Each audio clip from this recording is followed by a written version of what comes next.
This episode of Warp 5 is brought to you by Audible.com, offering more than 180,000 titles for smartphone, tablet, and desktop. To get a free audiobook of your choice and help Trek FM at the same time, visit audibletrial.com/trekfm. And also by Enterprise in Space, an international program of the non-profit National Space Society. Find out how you can help science and education and become a virtual crew member aboard the NSS Enterprise Orbiter by visiting enterpriseinspace.org. And if you want to join in on the conversation and share your thoughts on this episode or any other, please join the Babel Conference, our listeners group on Facebook.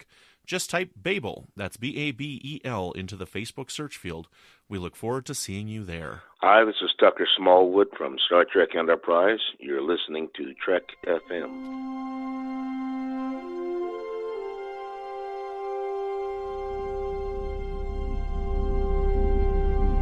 How we doing, Trip? Ready when you are. Prepare for warp. Course laid in, sir. Request permission to get underway.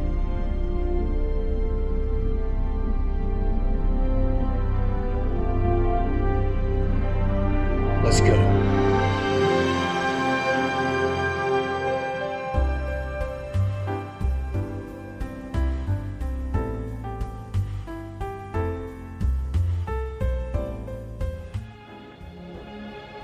Don't you want to be alone with me? Of course. And I want to be with you, Roberto. That's what Pilar knows. She knows everything. I'm beginning to believe it. Would you be all right? Oh, you don't have to worry about Pilar.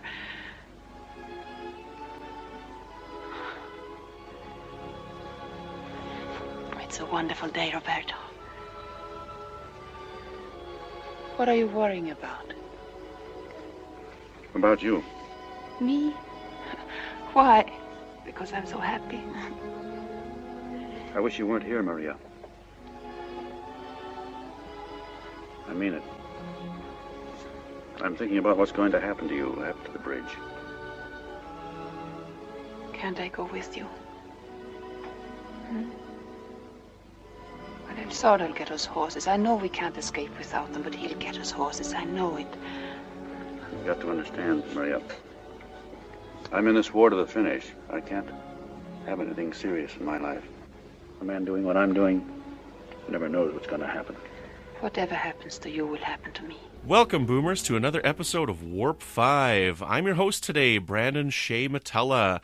Floyd is unable to join us tonight, and we miss him dearly, but he's on vacation in Riza, and he's having fun over there, drinking and playing with puppies. But joining me today in his stead is friend of the network, friend of the show, co-host of Stage 9, Mike Schindler. How's it going, Mike? It's going okay. How are you? I am doing just peachy, and I'm happy that you joined me for this. We had an idea that we were bouncing around, and I messaged you about it, and right away you said, hey, that's a cool idea. And what we're going to be doing, we're going to do a series of podcasts. If we get a decent response, we'll keep going with it. But let's do movie night. One cool thing about Enterprise was that they had movie night on their ship. And while we didn't always see the movies that they were watching, they were talking about it quite a bit. Like, it was this interesting little social gathering that they had. And whenever they did show movie night, like the room that they were in, which I'm guessing was probably just where they ate. Yeah, it was the mess hall or whatever. Because the mess hall. They said on Memory Alpha or something like they needed to get permission from Chef to use it, so...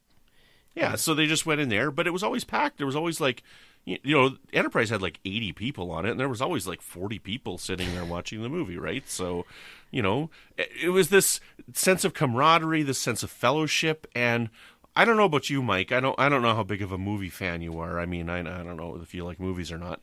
But when I was a teenager, I mean, I had friends that we would watch movies together all the time, and we would discuss them, and we would try and find obscure films to watch together. And it was a fun thing that we did for fellowship. It was a fun thing that we did to, expand our cinema knowledge, and it was really fun and interesting to do because I discovered a lot of weird things. Like I remember the first time I watched, see if I can remember. What's the That's going to come back to me, but it was Quite one that I had always Scottsy? heard about. I never watched, but I'll think about it in the middle of something here. But I remember when we finally got to watching this one movie, this one horror movie. What's the one where I Spit on Your Grave? That's it. Oh. When we finally got around to watching I Spit on Your Grave, it was like, this movie that we'd heard about and read about, and we finally watched it together. And anyways, I don't know. Did you do things like this with your friends, Mike?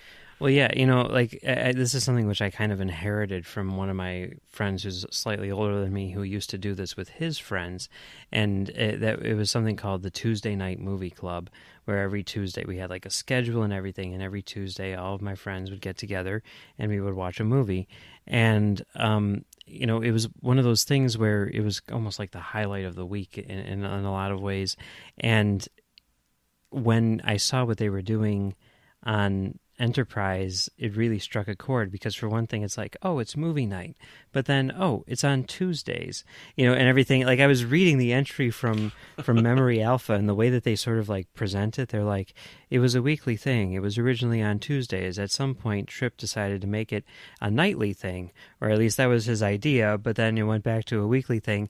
I'm like, that sounds just like my life, because this is the type of thing where it's like, yeah, you get together every Tuesday and then you got to wait a whole week. And at some point you're like, we should be doing this every day.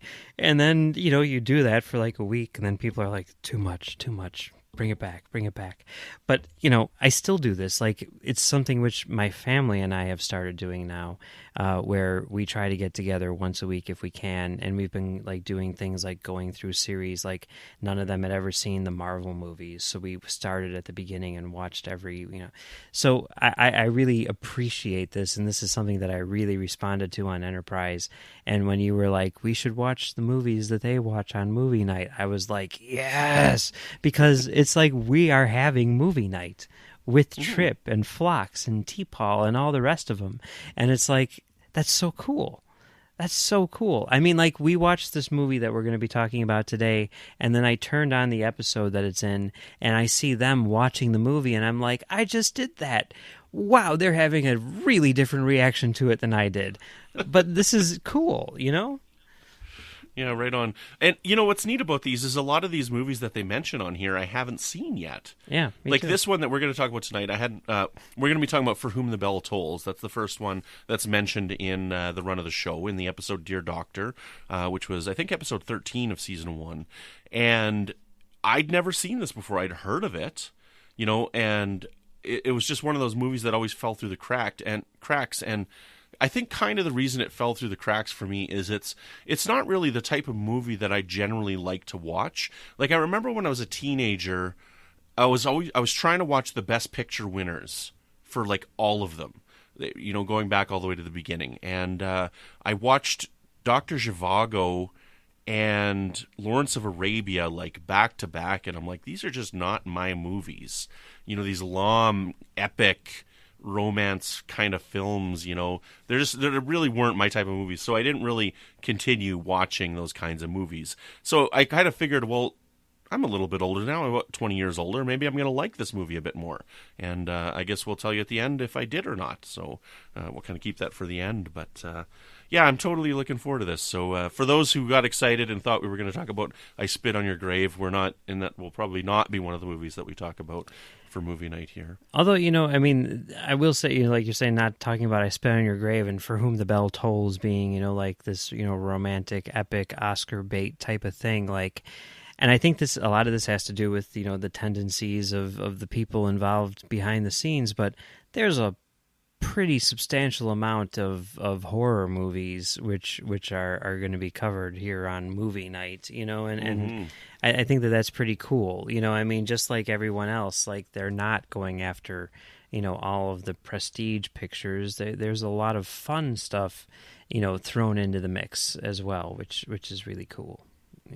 Right on. As we discuss this, though, we're not really going to discuss how it fits into the episode. Because it really doesn't, I don't think. And we're not going to see if there's any parallels with the episode or whatnot. We're just going to talk about the movie. It's experiential. It's, this is the conversation that you'd be having. I mean, Tarantino always talks about this. It's like, after you go see a movie, you got to go out for a slice of pie and talk about the movie. This is, the the crew. We're going out for a slice of pie with Hoshi, and talking about this movie. Or like possibly pineapple cake with Hoshi and Reed. There you go. Right on. Excellent. Right on. Well, should we just jump into our conversation then? Yeah. We won't be going to America this time. But always I go with you wherever you go. Understand? You go now, Maria. No, I stay with you, Roberto. No, Maria. I... What I do now, I do alone. I couldn't do it if you were here. If you go, then I go too. Don't you see how it is? Whichever one there is No. We can go if you're bored. No, I'd like to stay and see what happens. You won't be disappointed. The ending's classic. Then I go with you. No, not the film. I'm sensing a rising emotional undercurrent in the room. I'm curious to see if it culminates in some kind of group response. They don't have movies where you come from, do they? Well, we had something similar a few hundred years ago, but they lost their appeal when people discovered their real lives were more interesting. If you go, I go too. Oh, That's the still. only way I can. It's nice to take a break from real life every now and then, don't you think? I suppose it is. Remember last night? Our time is now. And it'll never end. You're me now, and I am you. Now you understand. Now you're going. And you're going well and fast and far and to America. Something in my eye. Stand up now and go, and we both go. Stand up, Maria. Remember, you're me too. It's remarkable, Doctor. Even fictional characters seem to elicit human compassion. My shipmates have calmly faced any number of dangers, and yet a simple movie can bring tears to their eyes. Why don't you give us a quick summary of the film, Mike? Okay, For Whom the Bell Tolls is based on an Ernest Hemingway novel. It was directed by Sam Wood, I want to say, and it stars Gary Cooper and Ingrid Bergman and a few other people, and it was made in 1943, and it is about the Spanish Civil War in like 1937 or whatever it is, which was sort of like the beginnings of World War II, I guess. And Gary Cooper is an American who's come to Spain to fight on the side of the Republic. I'm not really too up on my Spanish history, I have to say. The rebels. They're the rebels, or they're the Maquis. We can call them the Maquis. Are they? They're the No. Okay. I don't know. Anyway, and yeah, there's like a bridge, which is very, very important to the war, and everything's kind of centering around that bridge, and protecting the bridge or blowing it up and all this stuff. And he meets a woman, and there's a romance, and hijinks ensue. Mm-hmm. Right on. Now, this movie, the one that we watched, now something interesting about this while I was doing a little bit of research is that this film was originally released in a roadshow format. Now, as far as I understand what a roadshow is, now you can correct me if I'm wrong, is it's a movie that didn't really, like, it wasn't given a wide release. It would just kind of travel around. Is that correct? Yeah, a roadshow format. It was usually like a big prestige picture like this, and they would really make it like an event. It would almost be like a concert, where they would go from city to city with this print, and there usually wouldn't even be like credits or anything on it. They would give out like programs before the movie. There'd be an overture at the start. There'd be an intermission, in the middle, and it was really sort of like an event. It wasn't just like, hey, let's go down to the multiplex and watch a movie. It was, we're going to the show, and there's been a few, it was really big, in this time period in the 50s and stuff, and a little bit into the 60s. There have been a few times over the years where they've sort of brought that back. Apocalypse Now did it. In addition to having like a regular release, lots of times they'll do this like first, and then later on you can go see it at any theater, and maybe in like a truncated version or something. A great prime example of this that just happened in recent years was The Hateful Eight, where they did a 70 millimeter roadshow version. It was a longer version of the movie. There was an intermission, all that stuff. There were programs. I've got my program right here for all those people watching at home on this audio podcast. And for like Hateful Eight, it was like a big sort of deal. And then if you went to see it in your multiplex, it was digital projection. There was no intermission. The movie was shorter, and it was just kind of like going to see a movie like normal. So this was a big deal. Road shows were a big deal. They still are whenever they happen, which is very, very rare. Mm-hmm. Yeah, I've never seen a road show picture myself. So now the information on Wikipedia said that it was originally released as in this roadshow format at 170 minutes, not counting the intermission. And then for re-release, it was trimmed to 134 minutes, and it was not seen at its full length until the 90s when it was archivally restored to 168 minutes. Now, the version that I watched was 2 hours and 45 minutes, but it had an overture and an intermission in it. I think, and this is just a guess, because mine was the same way. The intermission in there, I think, was... I think, this is, like I said, just a guess. But I think the intermission that we saw, like, they probably played it, like, at the end of a reel, where it's like, this is the intermission, and here's the music while you're getting up and going to the bathroom.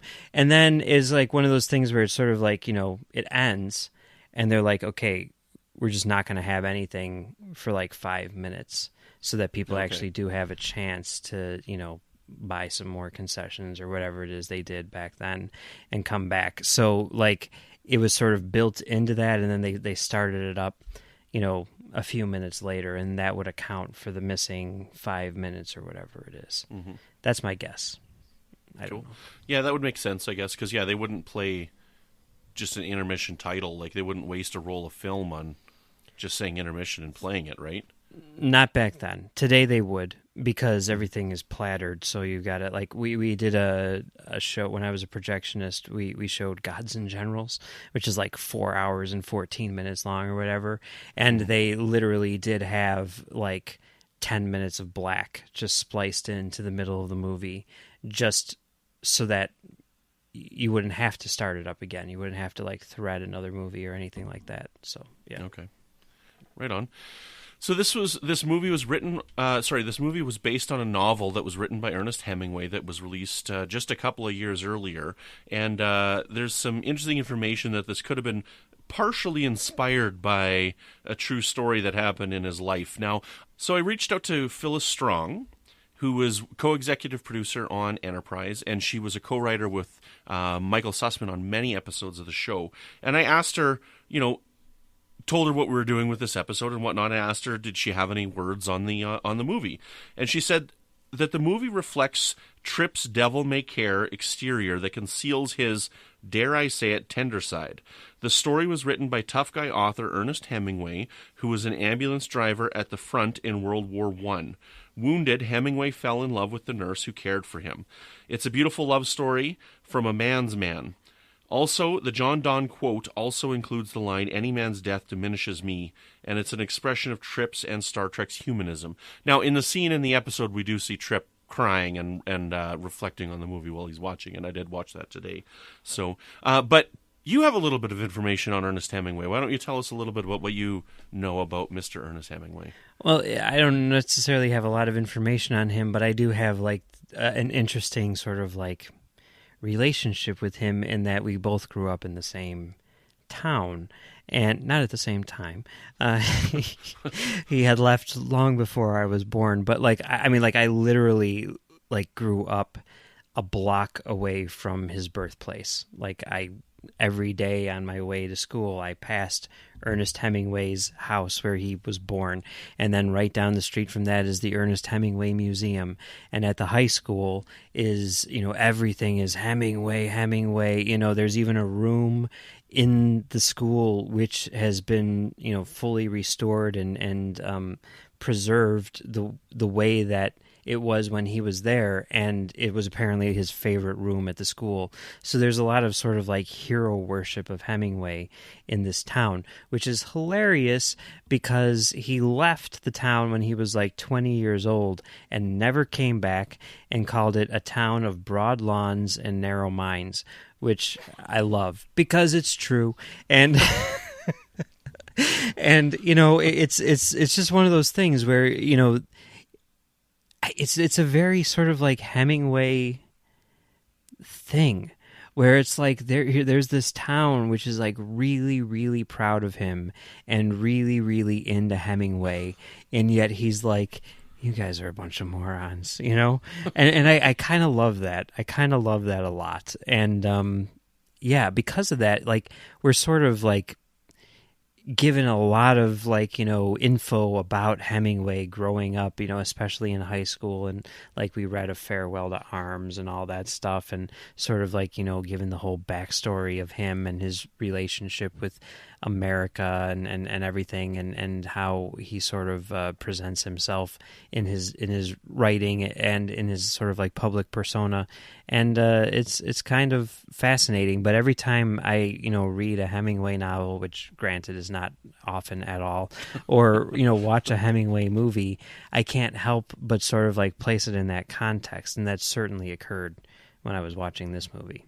Yeah, I think the only Ernest Hemingway novel I've ever read is The Old Man and the Sea. Yeah. But my wife is an English major, and I didn't actually put this together until you and I were just talking just before we started recording here. And my wife and I, our first trip that we ever took together was to Cuba. And while we were there, we actually went and we visited Ernest Hemingway's house in Cuba. And while we were there, like everything was like barred off, and they have those poles with the felt thing in between them. And while we were there, like there was a whole bunch of people going around, and this one Cuban woman who was like standing in the room, who was like a guard or something, she like looks over at me and my wife, and she like points at us, and then she like points at this chair, and she's like, huh? So you want to sit down in this chair? Like, she didn't speak English, but she's like, you want to sit down here? And I'm like, okay, sure. So she opened up this felt thing, let my wife sit down in one of Hemingway's chairs. So I've got a picture of my wife sitting in one of Ernest Hemingway's chairs. And I mean, like, I'm like, so I gave the lady like $5. I'm like, I don't know what to do. I mean, like, they function on tips there. But then actually, as we were talking just now, I realized as well, like I haven't sought this out, but we also took a cruise that ended up in the Florida Keys, and there's an Ernest Hemingway museum in the Florida Keys that we visited as well. It's called Hemingway House, and there's like cats everywhere. I guess this guy just loved cats, but it's like another place that he lived and spent a lot of time. And I think it's funny that I didn't realize that while I was watching that movie today, that this is who this person was, and I don't know, just a little side story. There you go. Well, hey, if you ever come to Chicago and visit me, we can take a stroll down to the birthplace on Oak Park Avenue in Oak Park, Illinois, and I'll show you where he was born. Are you kidding me? The place where you're taking me if I ever go to Chicago is that restaurant, Lovell.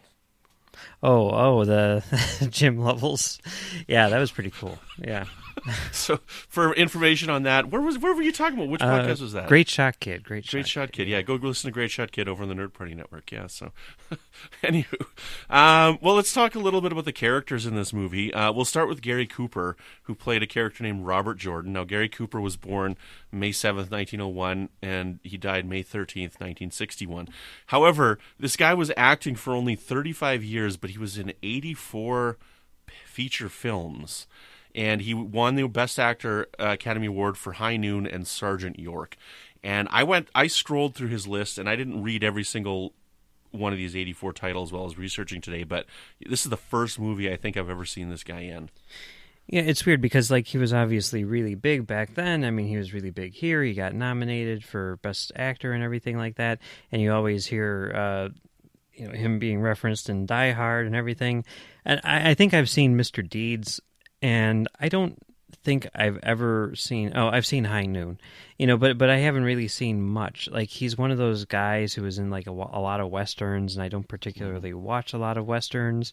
And the thing that I kept on thinking while watching this is, like, man, he looks a whole lot like Kevin Costner. Like, what's he up with does. that? Yes. Absolutely, he does. Yeah. I was thinking, man, if they did a movie on this guy's life, they could get a young Costner to play this guy. Yeah, for sure, for sure. That's hilarious. Yeah, I think the name rings a bell, and I think the name rings a bell because Sean Connery's character was talking about him in Hunt for Red October, right? As this like idol that they wanted to go and live on a farm, like when because they were defecting from Russia, right, with the submarine. And I think they referenced Gary Cooper as like how they wanted to live the way that Gary Cooper lived, or something like that. So I don't know. Yeah. How did you think his acting is? Is he a good actor? What do you think?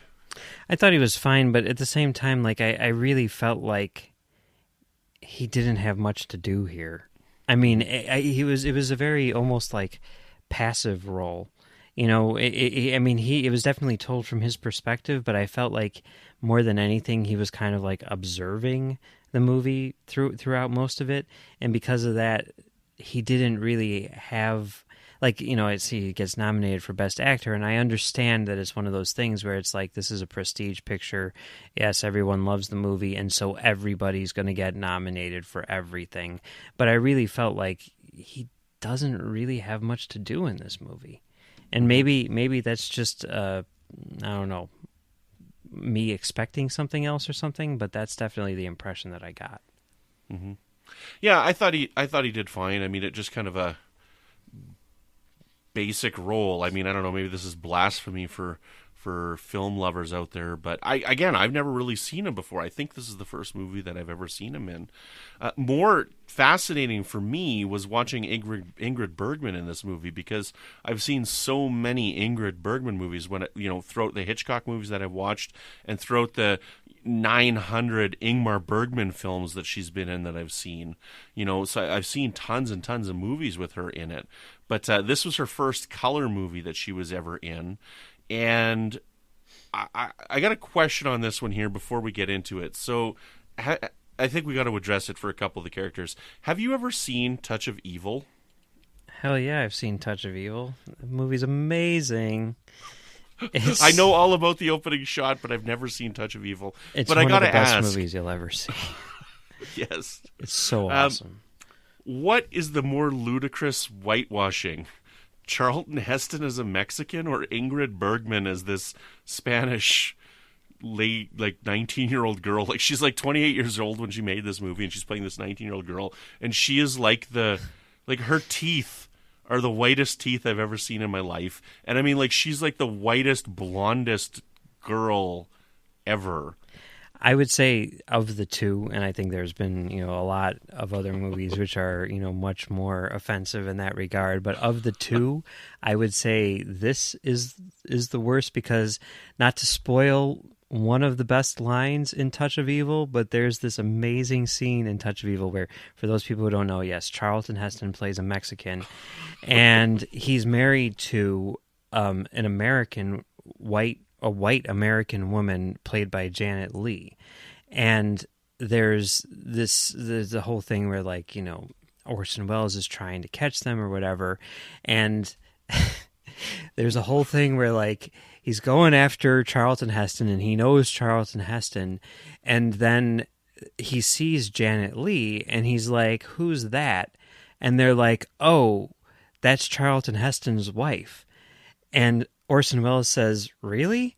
She doesn't look Mexican either." So at least in that movie they called it out, which is hilarious. But here they don't call it out, and I mean, like, yes, obviously, I mean, I understand that this movie was made in 1943 and all that stuff, but the racial stereotypes and everything, yeah, not really good at all. What are you talking about, Gypsy? It's really, kind of crazy. And I mean, perhaps that also influenced sort of my opinion on this movie, and whether or not that's fair, I don't know. Is it fair? It might be fair. But regardless, the whole time I was watching this, I was like, I cannot believe this. I mean, obviously I can believe it given the time period and everything, but at the same time I'm like, this is just cringeworthy. You know what I mean? Yes. Yeah. Now, I don't know, like, Yeah, like they're referring to each other as Gypsy, like hey Gypsy, what's up? Like, Yeah, it's crazy. I don't know. It's really bizarre, but they're all painted and it doesn't quite work, especially because it's in color. Yeah, right. I mean, like I guess with Touch of Evil, it's a black and white film, but anyways. It doesn't work in Touch of Evil either, just for the record. But just for the record, okay. So, Ingmar Bergman, after Casablanca, she played the part of Maria for Whom the Bell Tolls. It was her first color film, and she was nominated for Best Actress for this. Now, Ernest Hemingway apparently handpicked her for this role. Like, he thought that she was Maria, which is something that I find fascinating.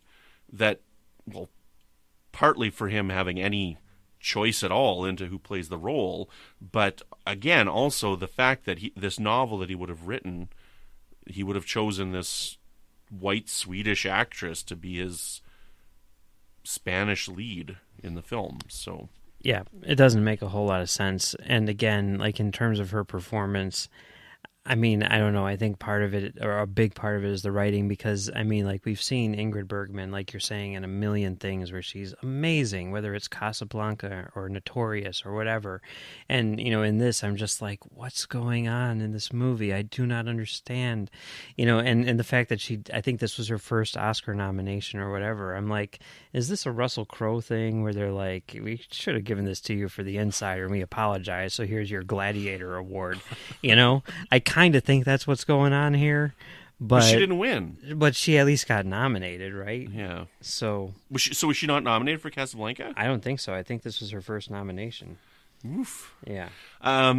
Did you buy that she was 19? No. Although that's like Steve McQueen in The Blob. Yeah.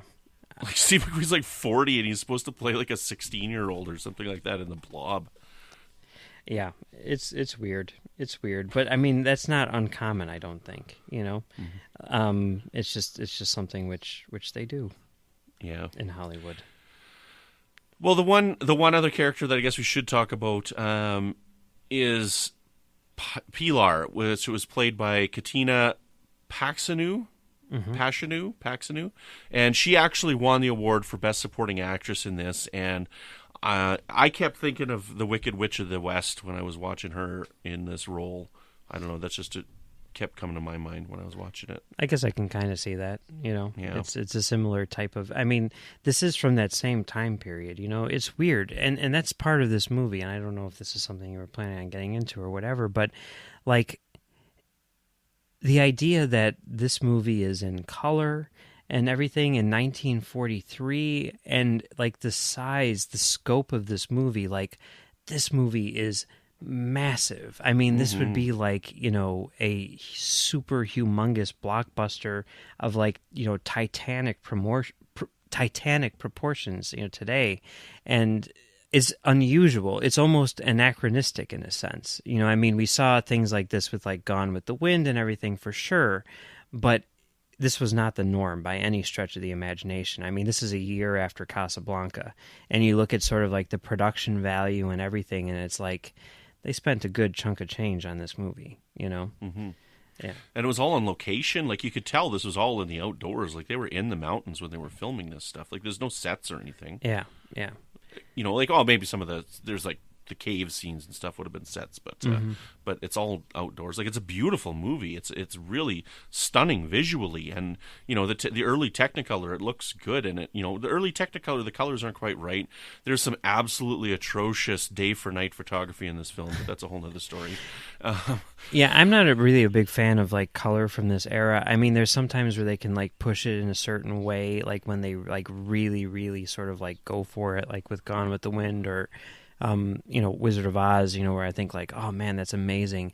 But in a movie like this where they're trying for something like maybe a bit more naturalistic, I'm like, you can really sort of like see the seams of the technology here. And I almost feel like it would look more realistic and be more sort of like emotionally investing if it were in black and white, because it wouldn't have that sort of like pastel, almost like artificial painterly look to it.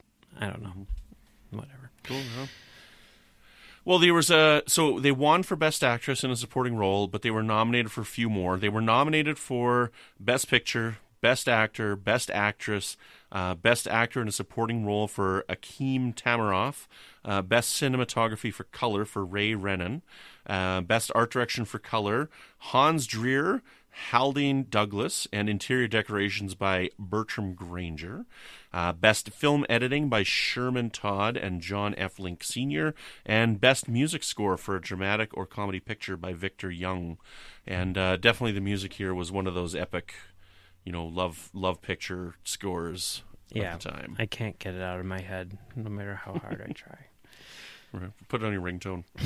So on a whole, what did you think of the film? Did you like it? Did you like the story? Not particularly. I mean, the thing about it, and getting back into the fact that this is such a massive production, like as soon as the overture started, I was like, "Oh, I see." Like this is a movie which is so self-important. I mean, you can tell. I mean, the fact that it is this sort of like massive epic for an event which occurred like literally like 6 years before this, and like I totally understand it. Historically speaking, I understand how like where the world was at this point in time, and like we're basically like tracking like recent history and trying to figure out how we got to this point and everything like that. And especially from an American perspective, this being an American movie and everything, all of that is really interesting. But at the same time, I just feel like they knew, I think probably because the book was so big, right? I'm assuming they knew what they were doing in terms of the scale and everything, and they were like, this is going to be the best movie ever made. And when you have that attitude, like before you even like roll like a frame of film, I think you're almost like stacking the deck against you, because you can't help but come across as pretentious. Mm-hmm. And that's kind of like what I felt every step of the way in this movie, is that it's like super pretentious, even though like, what it reminded me of, like in terms of like the scale and everything, because it has that epic style to it, but it's a very small movie, like underneath. Like the first half of the movie is basically just a bunch of people like sitting in caves, like talking to each other, It felt a lot like Che, where it's like this massive, 2 movie long epic, but most of the time, I mean, yes, there are some like, battle sequences and stuff, but most of the time it's like a bunch of guys sitting around the forest just like talking. And having asthma attacks. Yeah, So, I mean, I don't know. I really got that impression, and that kind of like turned me off from it. And not to mention the fact that like I did not buy the love story at all. It felt incredibly forced. Yeah. And then you add on top of that all of these, like racial stereotypes and stuff like that. And I'm just kind of like, look, I get it, guys. I understand, especially in the time period, like why people really responded to it, because, I'm sure it really struck a chord with society, I mean, there's the whole speech about like, why are you doing this? Why are you, you're an American. Why do you care about what's going on in Spain? And he's like, well, because of all this stuff, which is going to sound like really, really, telling of what's going to happen in a couple of years from now when everyone's watching this movie. I mean, like, I get it. I totally get it. And yet looking at it now, almost like on a technical level, and I'm not saying like, 1943 technology was terrible, but I'm talking about in terms of like technique, storytelling technique and everything like that, it does not hold up for me at all. Mm-hmm. I would agree with that. I mean, like I said at the beginning, this isn't really my type of movie, these big, epic, as you called it, Oscar bait movies, right? There's not really my kind of thing. And based on what I watched here, like, I think this movie could be cut in half and be much better. Like, you could cut a significant portion of this film out and make a much tighter, better film. Like, there's some really neat stuff in it. Like, the story is interesting. Like, okay, so this guy who believes in what he's fighting for wants to fight with these rebels, because he believes in it, and he's, you know, you've got to fight for what you believe in. And so the important thing that they've got to do is they've got to blow up this bridge. I think that's a really neat idea for a story. And, you know, there's some you know, headbutting that occurs within this group of rebels, which is kind of interesting, but it's really drawn out, and it's really, you know, they really keep coming back to these things, and it's stretching it out. And yeah, I don't buy this romance, because looks quite a bit older than she does, and I don't know, maybe, well, not that age is an issue, I guess, but it just happened so quick, and I didn't buy it, and buy the love story of it. But there is still some really good stuff in this movie. But yeah, it's just too long, and I wouldn't not recommend you go see it, but I wonder if we've lost something because of how long it's been, and it just doesn't resonate like it did at the time. I believe that cinema can remain valuable and important decades and, you know, even 100 years after these films have been made, because we're starting to approach that time where some very important films are pretty close to getting to be 100 years old now, right? Some of the early cinema, there's some important stuff out there. On my show for the Hitchcock, The Lodger, we just talked about The Lodger, and that film's 90 years old, and I think that's a very valid film and can still strike a chord with people in this day and age, right? So I don't think that it doesn't work because it's old, but I wonder if the story just doesn't translate as well because of the times that we live in. I mean, that could be. I mean, I just keep on thinking of, like, I mean, literally, like, the year before this was Casablanca. It's a movie which deals with a lot of the same themes, a lot of the same subject matter and everything like that, and yet, obviously, like, that movie is one of the best movies ever made. It totally holds up today on pretty much every single level. And I think it gets the same point that this movie is getting across in a much better way. And I think, like, if you look at that movie, like, it's not, like, overly self-indulgent or anything like that, whereas this movie totally is. And, yeah, I think that's probably my biggest problem with this movie, for sure, you know. Cool, right on. Well, did you have any other final thoughts that you wanted to mention here, Mike? Yeah, I do. Okay, let's assume that this is the first movie that they decided to show on movie night, and perhaps it wasn't. We don't know. And let's assume, even though at the time I don't think that this was the intention, but let's assume that Tripp did pick this, because I think, you know, it's probably pretty well established that this became his thing. If I'm Tripp, because I've been in this position, okay, you've got to know your audience. If I'm Tripp, and I'm living 100 years from now, and I'm trying to reel people in with movies, which seem to be like an art form which is kind of starting to lose its steam, and maybe people aren't really so much into movies at this particular point in time, and I'm trying to make this a weekly event, I don't think I'm going to start with For Whom the Bell Tolls, because for one thing, it's 3 freaking hours long, but for another thing, like we've said, you know, even now it's old. Then it's going to be even older, and that's definitely going to have like a disconnect with your audience. I think I would not have picked this at all. I probably would have picked, you know, if he wanted to go for something in this particular, you know, realm, I probably would have gone with Casablanca. I mean, really, it is sort of like the perfect choice for, you know, anything. It's like, you know, like, what? Let's start watching movies. You know, like, let's look at this from Phlox's perspective. I've never seen a movie before. What should I watch first? Casablanca, probably a pretty solid start. You know, if we're going with sort of the meta knowledge that this maybe sort of has to be a Paramount movie for unknown reasons. Maybe Godfather, although that's also 3 hours long. I don't know. That was just my thinking on it. I mean, what do you think about the idea of this being a pick for movie night aboard the NX-01? I get the impression that this wouldn't have been the first one. Yeah, I don't think it was either. But for our purposes, let's say it is. Let's say it is. Okay, yeah, then I agree. This is definitely not something you want to start with. You know, I know that I've got some pretty obscure film taste, and I invited a bunch of my friends over for a couple of movies recently, and I'm like, you know what? I want to watch The Thing, right? 1982, John Carpenter, because that's like one of my favorite movies of all time. Yeah. So I'm like, I just put it out there. I'm like, you know what? I'm watching The Thing. If anybody wants to come over, you can watch it. And, you know, actually, it was a friend of mine who hadn't seen it that goes to church with me. He came over, he watched it, a bunch of other people did.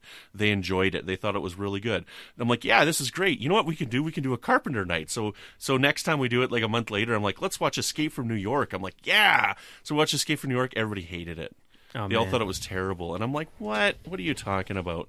So, you know, the next time I did it was I was actually stuck in the middle of watching, I don't want to use the word stuck, but I was like right in the middle of doing the Soderbergh rewatch with you there. And I'm like, I want to invite people over. I don't want to be home alone tonight. And I want to watch a movie. But what am I? Okay, fine. I'll ask them if they want to watch Ocean's 13 with me. So we all watched Ocean's 13 on the big projector. And that HD DVD transfer was just brutal. There was crushed colors everywhere. It was terrible. No, but that was intentional.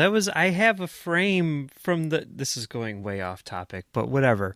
We could, maybe this could be a supplement or something like that. But I actually have a frame from the print made, the print of the literal print of Ocean's 13, which played in theaters, where it has all of the information. Larry Blake and Steven Soderbergh packed all of the information about the transfer and the masters of Ocean's 13, and exactly what should be done in every case and why, you know, blah, blah, blah, blah, blah, the technical information about that. And I guarantee you that transfer that you saw on the HD DVD is the same exact transfer that you saw in theaters back in whatever it was. And those crushed colors and everything like that, I think were completely intentional. What's I'll send you the thing. It's amazing. It's super amazing because it's just this dense information about, like, you know, pixel ratios and color spaces and everything. But you can tell they were like, look, here's the thing. We know that you know, 1 million people are going to make 1 million transfers of movies after we're dead, and we want everyone to know that this is exactly how it's supposed to be. So just don't mess with this movie. Well, who was the character that was in the elevator shaft in Ocean? Was it the Chinese guy? Might have been. I don't remember.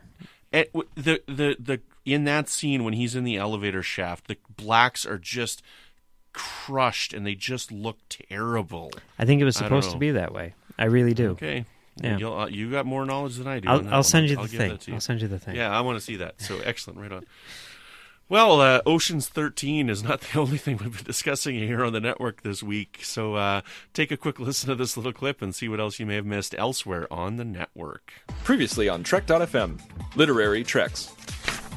Oh, Matthew, I'm doing just fine. You know, it's always fun every week to hop on here and talk Star Trek books and comics with you. And I don't know if you realize this, Matthew, but this is our 200th episode of Literary Wait a minute, Matthew. We don't host this show anymore. The 602 Club. I honestly was thrilled with the way that they set it up because, like you said, sort of like Russian dolls, I guess, is a good way to explain it. You introduce one character in this existing show, and then it leads to that character's own show, which leads to the next one's own show. The Edge, a Star Trek Discovery podcast. There were a lot of comments talking about this roller coaster ride. Mm-hmm. You know, yay, I'm so excited Trek's on. Oh, it's a prequel. You know, I saw the first trailer and I loved it. Oh, Brian Fuller's no longer working on it. Oh, we're getting all this diversity. Oh, look at the Klingons, right? And you could just see it. Seriously, some fans have gone through some serious roller coaster rides. To the journey! And so I could see the Hirogen viewing themselves as very noble, very civilized. They don't let their prey suffer, but really they're doing these horrific things, just like we do here in the real world when we have to go fight wars. Yeah, absolutely. I think they go home and they write an epic poem about it, and that makes it okay. the Hirogen equivalent of Beowulf. And that's what else is happening on Trek.fm. Excellent, Mike. Well, I really appreciate you joining us tonight. I really thank you for coming on and going through that 3-hour movie with us. Where can people find you if they would like to talk to you about For Whom the Bell Tolls or Ocean's 13? Well, you can find me right here on the network doing a show called Stage 9 where we talk about people who make Star Trek. And you can find me on a show that I do with you called The Edge, which is also here on Trek.fm, where we talk about Star Trek Discovery. And you can find me on thenerdparty.com doing a show called Great Shot Kid, where we talk about the people who make Star Wars. And you can find me on commentarytrackstars.com doing a show called Commentary Track Stars, where we talk about whatever we want to and do audio commentaries for movies and stuff like that. And you can also find me on Twitter at Mumbles3K. Excellent, right on. And me, if you want to find me, you can find me on Twitter at Brandon Matella. I'm doing, while I'm doing this here, Warp 5, I'm also on The Edge with you. And you can find me over on the Fandom Podcast Network, where I'm doing a podcast called Good Evening, an Alfred Hitchcock podcast, with my friends Chris and Tom. And that's a lot of fun. Check it out. You can find me on the Babel Conference as well. So if you guys want to talk to us about this and other places, the Babel Conference, which is the Trek FM listeners only group, just type Babel, that's Babel, into the search field, and it should come right up. If you'd like to send us an email, you can use the forum on our website at trek.fm/contact. Choose Send to a Show and select the name of the show, which is Warp 5. And that will come right to us. You can also find the network on Twitter at TrekFM or Facebook at facebook.com/TrekFM. I'd like to thank very much our associate producers of Warp 5, and we've got a few of them. We really appreciate your support. We couldn't run the network without you. We couldn't do this show without you. We've got the wonderful Norman C. Lau. We've got Floyd Dorsey, who's our host. We've got Mike Morrison, Tim Cooper, Justin Oser, and Mark Flessa. So thank you very much, everybody. We appreciate your support. And, yeah, I guess that's about it. So what else do I got to say? Patreon? Floyd normally does this, so I forget sometimes. Patreon. If you'd like to help us keep all our shows coming to you each week, you can become a patron of the network on Patreon. Visit patreon.com/TrekFM to get all the details. Perks include early access to episodes, exclusive content, producer credits, and more. Available through our special patrons website, Patron Zone. Excellent, right on. So, are we going to do this again? Yeah. How about next week? Because, Warp 5 is a Friday show. Stage 9 is a Friday show. How about next week? Movie nights at my place. Sounds good, right on. So do Sunset Boulevard over on Stage 9? Is it 3 hours long? Nope. Okay, good. Let's do it. All right.